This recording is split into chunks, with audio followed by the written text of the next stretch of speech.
amazing. All right. Our next act is a regular at the Improv and the Comedy Store, so let's show some love for Billy Mitchell.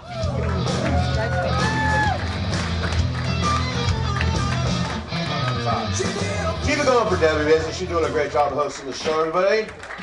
Whoa, whoa.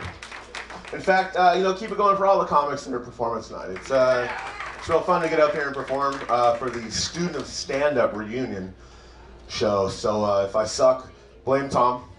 It's his fault. How's everybody doing tonight? Excellent, excellent. If I come off as a little tired, I apologize. I didn't sleep well last night. I had lumps in my bed, and she wouldn't go home. I couldn't get her to leave, so I'm a little tired. I did learn something last night, though. I learned that all underwear are edible underwear if you're determined enough. So, well, I was right. They're flavored if you wait long enough, too. A little inside tip. Don't groan, it gets worse, people. It gets worse. It gets worse. I also learned if you put your ear really close to a stripper's butt crack, you can hear all the dance recitals that her dad never showed up to when she was little. It's just gonna get worse, guys. I recommend coming along for the ride. It's good to be here, San Clemente. I was just telling jokes in a city called Barstow. Not even the punchline yet, and you guys are laughing. You've been there. You've been there, I can see. What in the crystal meth is happening in Barstow, you guys? Anybody ever been to this junk drawer on purpose? Barstow? Yeah, you either stopped there on your way to Vegas to use the restroom, or use the restroom, really. There's no other reason to stop at Barstow. So, yeah, I was.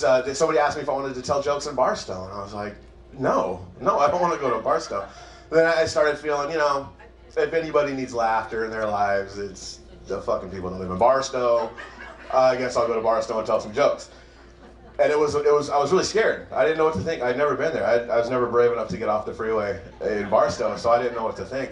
And my friend was like, dude, it's rough. Everybody smokes meth and eats rust and humps their sisters. But he was wrong. Nobody ate rust. The other two, It was cool though. I'm not going to bash the people of Barstow. Just to fill you in on how, if you've never been there, about 28,000 people, about 8,000 teeth. The people to teeth ratio is way off in Barstow.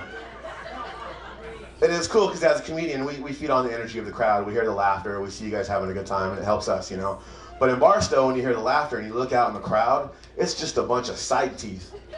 You know what I'm saying? Just a bunch of side teeth. Nobody's eating apples in Barstow, is what I'm saying. Nobody's eating apples. Nobody in Barstow has a favorite shampoo. Like, it's weird, And I've been, I smoke a little weed. Any weed smokers here? Yeah. Woo, yeah. And so a lot of times after a show, like perhaps tonight, some of my friends or new fans will come up to me and be like, hey man, you want to go smoke after the show? Yeah, let's go. In Barstow, that means something completely different.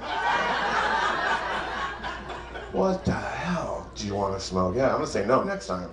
I got a lot of shit done though, guys. I got a lot of shit done that night, I won't lie.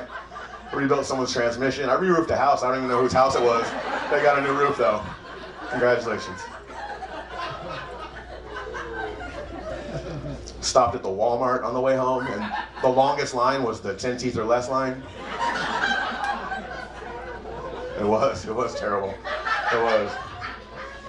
We checked into the Motel 6 out there. It's a long drive to come back at night, so we checked into the Motel 6, and I asked the guy, hey, do you guys have Wi-Fi? He's like, dude, this is Barstow. We just got electricity like Thursday.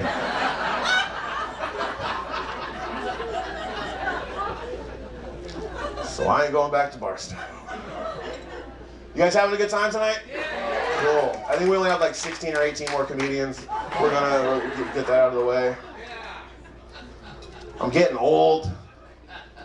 Oh, yeah, no, I mean, well, thank you, I appreciate that. But I feel about as old as you, actually, I won't lie. I feel like I'm like 80. No, I don't know what happened when I hit my 40s, but I put on a bunch of weight, I got gray, I started losing my hair. I drove past Del Taco today and I got heartburn. What is that? got off the couch too fast, I got a toothache. I'm like, what is this what getting old is about? This sucks. I hesitate to think what's next, man. It's either the gray ball hair or the sack in the toilet water. Right? What's next, Bob? What should I expect? What is it? One or the other? Yeah, right on. Woo. Got the heads up from a seasoned pro down here. I'll keep that in mind. I'm trying to lose a little bit of weight. I'm doing this new fitness regimen where I run around the block and I run up and I knock on every door and I call it Jehovah's Fitness. I haven't lost any weight yet, but I've been shot at like 3 times. I've been doing my crunches. Well, Nestle's crunches, but I do them every day. I'm committed every day, you know. I just need a tapeworm, you know what I'm saying? I just need a tapeworm. My girlfriend's like, well, just wear black, it's so slimming. So what the hell is that? It's wear black. It's not like someone's gonna be like, what happened to that fat pig that was just standing here? I'll be like, oh, it was me, I put on a black shirt, you didn't even recognize me. So I wear a lot of dark colors because I'm mourning the loss of my metabolism. Sucks, man. Right? Feel free. Just make sure you credit me. No, I don't care. Yes, that sucks. So I did what everybody that's getting old and somewhat lonely does. I was sitting around smoking weed with my friend John Lennon. His name's not actually John Lennon, but he's Japanese and he loves the Beatles, so we call him John Lennon, you know?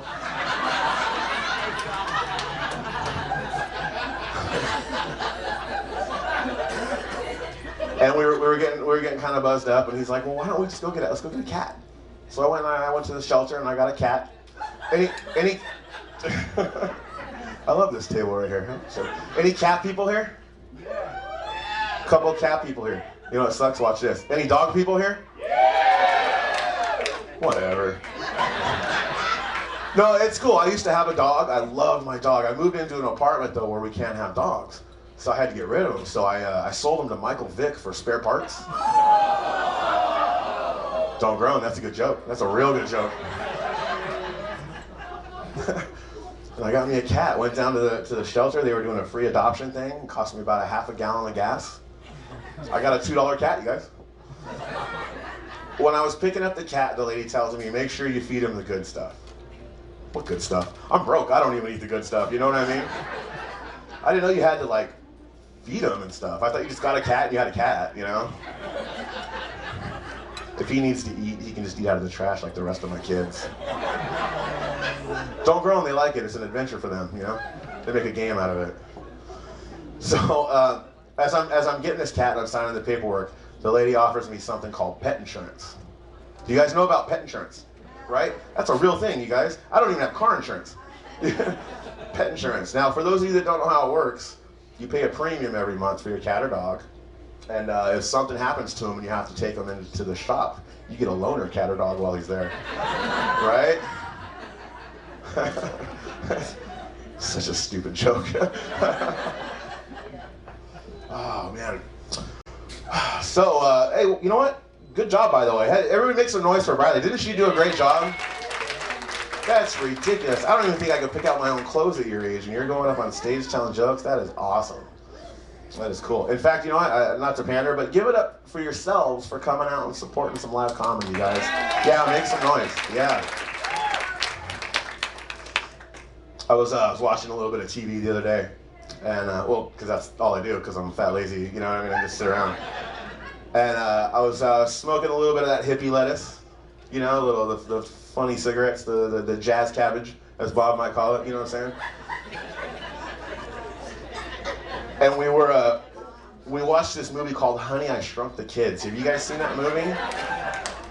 Do you know how terrifying that movie is when you're high? I was like, I don't hear my kids, it's quiet. Did I shrink them? Where are they? Like, I didn't know what was going on. But then I found out that they made 2 sequels to that movie. Did you know that? How do you have a sequel to a movie about almost murdering your children? I think the second one should have been called, oh shit, why does this keep happening to me? And the third one should have been, oh, the state's gonna get involved for sure on this one. Oh.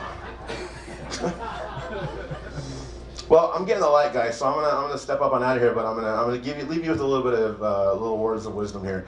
Sounds like some hippie shit, you guys, but just remember, we're all one. Just love one another. You're taller, skinnier, shorter, fatter, different religion, whatever. Just love one another. We are all one. And I'm gonna do my part right now. I'm gonna get out of here. I'm gonna go get Chinese eyes on some Afghani weed in a German car with a Lebanese girl going to get Japanese food made by a Mexican guy. I'm out of here.